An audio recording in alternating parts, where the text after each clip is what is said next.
Hello जय हिंद दोस्तों। और आप लोग कैसे हैं? मैं उम्मीद करता हूं कि आप लोग ठीक होंगे। जैसा कि आप लोग को पता था कि EMRS यानी एकलव्य मॉडल रेजिडेंशियल स्कूल की जो वैकेंसी थी वो बहुत पहले आई हुई थी। बीच में क्या हुआ था कि वो वैकेंसी कोर्ट में चली गई थी। उसके बाद से क्या हुआ कि अब वैकेंसी फाइनली फिर से रीओपन किया गया। उसमें अगर जो पीजीटी के बच्चे थे, पीजीटी जो जिस पोस्ट अप्लाई करने वाले थे, उसमें क्या था कि आपको सीटेट मांग रहा था और मैक्सिमम बच्चे सीटेट अभी पास हुए हैं। तो इसके वजह से क्या है कि हर एक पोस्ट की वैकेंसी फिर से रीओपन कर दी गई है। हम लोग इस वीडियो में कंप्लीट डिस्कस करेंगे कि किस किस पोस्ट पे वैकेंसी आपका फॉर्म अप्लाई होगा, उसका सिलेक्शन प्रोसेस क्या होगा, कब तक आपका फॉर्म अप्लाई होगा, किस डेट से फॉर्म अप्लाई स्टार्ट होगा। हर एक चीज को स्टेप बाय स्टेप डिस्कस करेंगे और उसके सिलेबस को भी डिस्कस किया जाएगा, ठीक है। और सिलेबस के साथ साथ सैलरी को भी डिस्कस किया जाएगा। तो इस वीडियो में जैसा कि आप लोग पता है EMRS का मतलब क्या होता है, एकलव्य मॉडल रेजिडेंशियल स्कूल, मतलब कि आवासीय स्कूल है, ठीक है। एकलव्य मॉडल आवासीय स्कूल, इसमें हम लोग डिस्कस कर लेते हैं। आपका टोटल पोस्ट कितना है? टोटल पोस्ट है 4062। यानी आपकी ये जो वैकेंसी आई है, टोटल पोस्ट आपका 4062 है। ये वैकेंसी पहले भी आ चुकी थी, इसको रीओपन किया गया क्योंकि बीच में क्या था कि उसमें जो पीजीटी के पोस्ट पे फॉर्म अप्लाई हो रहा था उसमें आपको सीटेट का सर्टिफिकेट अपलोड करना था। और अब क्या है, अभी जस्ट सीटेट का रिजल्ट आया हुआ है, तो कुछ बच्चे सीटेट पास हो गए, तो हो सकता है कि उनके लिए ये रीओपन किया गया था। ये भर्ती जब आई थी, वैकेंसी आई थी, तो उस समय क्या हुआ था कि भर्ती किसी रीजन की वजह से कोर्ट चली गई थी।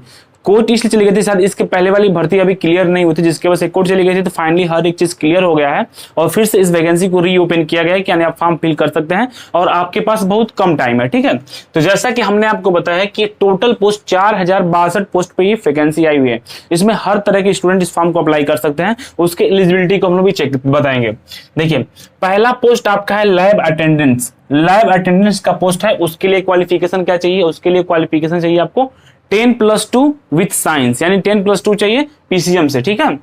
तो ये आपका हो गया लैब अटेंडेंट। मैक्सिमम एज आपका 30 साल है और पोस्ट कितना है? 373 पोस्ट है। लैब अटेंडेंस का जो पोस्ट है उसका 373 पोस्ट है और उसमें आपका मैक्सिमम 30 साल एज मांगा गया है और उसमें क्वालिफिकेशन क्या है? 10+2 विथ साइंस सब्जेक्ट से, ठीक है। ये आपका लैब अटेंडेंस का, इसको 10+2 वाले भी बच्चे अप्लाई कर सकते हैं। जूनियर सेक्रेटरी असिस्टेंट की first GSA, junior secretary assistant का भी एक पोस्ट है, GSA जिसको हम लोग बोलते हैं। इसमें टोटल पोस्ट कितना है? 759 पोस्ट है। इसके लिए क्या चाहिए? 10+2 और इंग्लिश कंपलसरी है। 10+2 के साथ साथ आपको इंग्लिश सब्जेक्ट होना चाहिए, ठीक है ना।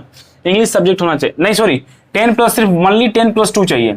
यहाँ पे क्या है, JRS मतलब जूनियर सेक्रेटरी असिस्टेंट के लिए क्या है, सिर्फ आपको 10+2 पास होना चाहिए। इसमें दो टाइपिंग है, एक इंग्लिश टाइपिंग, एक हिंदी टाइपिंग। इंग्लिश टाइपिंग आपका 35 वर्ड पर मिनट होना चाहिए और हिंदी टाइपिंग आपका 30 वर्ड पर मिनट होना चाहिए। ये आपका किसका है? GSO का क्वालिफिकेशन है। इसमें भी मैक्सिमम एज क्या है? मैक्सिमम एज आपका 30 साल है। और एक आपका पोस्ट है अकाउंटिंग का पोस्ट है, जिसमें मैक्सिमम 30 साल मांगा गया है और 361 सीट है। और बीकॉम यानी ग्रेजुएशन में अगर आप बीकॉम की हैं तो आप अकाउंटेंट वाले पोस्ट को अप्लाई कर सकते हैं। ये आपका था नॉन टीचिंग पोस्ट डिटेल, मतलब नॉन टीचिंग से रिलेटेड आपका पोस्ट था। अब हम लोग टीचिंग वाले पोस्ट को देख लेते हैं। अगर आप प्रिंसिपल के पोस्ट को अप्लाई करते हैं तो 303 सीट है। अगर आप पीजीटी यानी अलग अलग सब्जेक्ट का है, उसको भी आप लोग देख लीजिएगा। पीजीटी की पोस्ट को अप्लाई करना चाहते हैं तो 2260, यानी कि जो बच्चे पीजीटी की पोस्ट पे अप्लाई करना चाहते हैं, जो सीटेड पास है, बीएड किए हुए हैं, तो पीजीटी के पोस्ट पे अप्लाई कर सकते हैं। उनको लिए कितनी सीट है? उनके लिए 2266 सीट है, ठीक है। ये आपका है। इसमें क्या है, अब फॉर्म कब से अप्लाई होगा? देखिए, फॉर्म जो है आपको रीओपन कर दिया गया है और आपको 1 हफ्ते का टाइम दिया गया है, यानी कि 19 अक्टूबर को ये लास्ट डेट है। इस फॉर्म का लास्ट डेट है। अभी अगर आप वीडियो अभी देख रहे हैं तो अभी आप फॉर्म को अप्लाई कर सकते हैं, यानी 19 अक्टूबर को ये क्या है? आपका लास्ट डेट है, ठीक है ना। इसका लास्ट डेट है। अब नॉन टीजीटी जो पोस्ट है उसकी फीस हम लोग देख लेते हैं। नॉन टीजीटी पोस्ट फीस जो आपका है, जनरल, OBC, EWS की फीस 1000 है और SC/ST कितना है? SC/ST आपका 0 रुपया फीस है, कोई SC/ST की कोई चार्ज नहीं है। और एज लिमिट क्या है? 31/7/2003 से 31/7/2003 से आपका मिनिमम एज 18 साल होना चाहिए और मैक्सिमम एज पोस्ट के अकॉर्डिंग होना चाहिए, ठीक है ना। ये आपका क्या है? क्वालिफिकेशन है, ये आपका एज रिलैक्सेशन है। अब हम लोग सिलेबस के बारे में डिस्कस कर लेते हैं। इसमें टोटल 3 पोस्ट है आपका। एक आपका लैब अटेंडेंस है। लैब अटेंडेंस का जो सिलेबस हम लोग देख लेते हैं। लैब अटेंडेंस के पोस्ट पे अगर फॉर्म को आप अप्लाई करेंगे तो उसका सिलेबस क्या है? उसका सिलेबस है 120 क्वेश्चन, 120 नंबर का। 120 क्वेश्चन, 120 नंबर का, 2.5 घंटा आपके पास टाइमिंग रहेगी। निगेटिव मार्किंग 0.25 रहेगा। सिलेबस क्या रहेगा, रीजनिंग से 15 क्वेश्चन, जीके से 15 क्वेश्चन, अरे general awareness 15 question, Hindi English से 30 क्वेश्चन, 15 क्वेश्चन इच सब्जेक्ट, जो आपका सब्जेक्ट रहेगा उस सब्जेक्ट से 15 क्वेश्चन रहेगा, और subject specific knowledge 60 question, subject जो सब्जेक्ट आपका रहेगा उससे आपका 60 क्वेश्चन रहेगा, ठीक है ना। ये आपका क्या है, लैब अटेंडेंट का सिलेबस हो गया। अब हम लोग देखते हैं जीएससी का सिलेबस। जीएससी का सिलेबस क्या है, 130 क्वेश्चन। जीएससी का मतलब क्या होता है, जूनियर सेक्रेटरी असिस्टेंट का 130 क्वेश्चन, 130 नंबर का रहेगा, 2.5 घंटा आपके पास टाइमिंग रहेगी, निगेटिव मार्किंग 0.5 रहेगा। रीजनिंग से आपका 20 क्वेश्चन रहेगा, मैथ से आपका 20 क्वेश्चन रहेगा, जनरल अवेयरनेस से 30 क्वेश्चन रहेगा, इंग्लिश हिंदी से 30 क्वेश्चन रहेगा, और कंप्यूटर से आपका 30 क्वेश्चन रहेगा। ये किसका है, ये आपका जीएससी का सिलेबस है। अब अकाउंटेंट का सिलेबस देख लीजिए। अकाउंटेंट का सिलेबस में भी 130 क्वेश्चन, 130 नंबर का रहेगा, 2.5 घंटा टाइमिंग रहेगी, 0.25 निगेटिव मार्किंग रहेगा। रीजनिंग से आपका 20 क्वेश्चन रहेगा, मैथ से आपका 30 क्वेश्चन रहेगा, general awareness current affair computer से मिला के आपका 20 क्वेश्चन रहेगा, इंग्लिश हिंदी से 20 क्वेश्चन रहेगा, और सब्जेक्ट नॉलेज जो सब्जेक्ट आपका रहेगा उससे 40 क्वेश्चन रहेगा। ये क्या आपका अकाउंटेंट का सिलेबस है। यानी कि आपका मैंने 3 पोस्ट का सिलेबस बता दिया है, और जो पीजीटी का होता है उसका एक स्पेसिफिक सब्जेक्ट होता है, एक स्पेसिफिक सिलेबस होता है, तो उसको भी आप लोग नोटिफिकेशन सेंड कर देंगे, आप लोग देख लीजिएगा, ठीक है।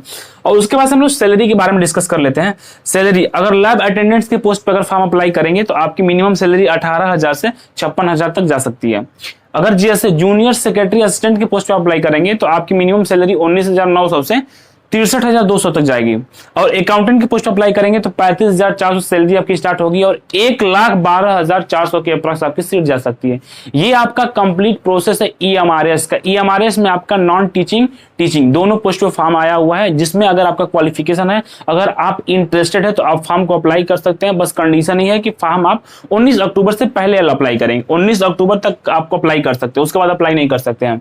और ईएमआरएस की जो वैकेंसी थी बहुत पहले भी आई थी, और काफी तेजी से फॉर्म भराया गया था, बट क्या है कुछ रीजन की वजह से भर्ती कोर्ट चली गई थी। जैसा कि मैंने आपको स्टार्टिंग बताया है, कुछ रीजन की वजह से कोर्ट चली गई थी। वो फाइनली हमें लग रहा है कि हर एक चीज डिक्लेयर हो गया, इसे रीओपन किया गया है। रीओपन करने का मेन रीजन आपका यही है कि जो बच्चे अभी सीटेट पास किए हैं उनको भी ये एक चांस देना चाहते हैं कि अगर वो उनके अंदर टैलेंट है, अगर वो तैयारी उनकी अच्छी है, तो इस फॉर्म को अप्लाई करके जॉब को ले सकते हैं, ठीक है। तो ये आपका कंप्लीट प्रोसेस है। अगर किसी भी स्टूडेंट को किसी प्रकार की कोई प्रॉब्लम होती है, कोई डाउट होता है, कोई कंफ्यूजन होता है, या फॉर्म फिल करते टाइम किसी प्रकार की कोई दिक्कत होती है, तो मेरे यूट्यूब के डिस्क्रिप्शन में टेलीग्राम चैनल है, व्हाट्सएप नंबर है, आप हमसे वहां से कांटेक्ट कर सकते हैं, आपको सोल्यूशन जरूर मिलेगा, ठीक है। अगर आपको ये वीडियो पसंद है तो प्लीज अपने ग्रुप में शेयर करिएगा। मिलते हैं किसी नेक्स्ट अपडेट में। धन्यवाद, जय हिंद।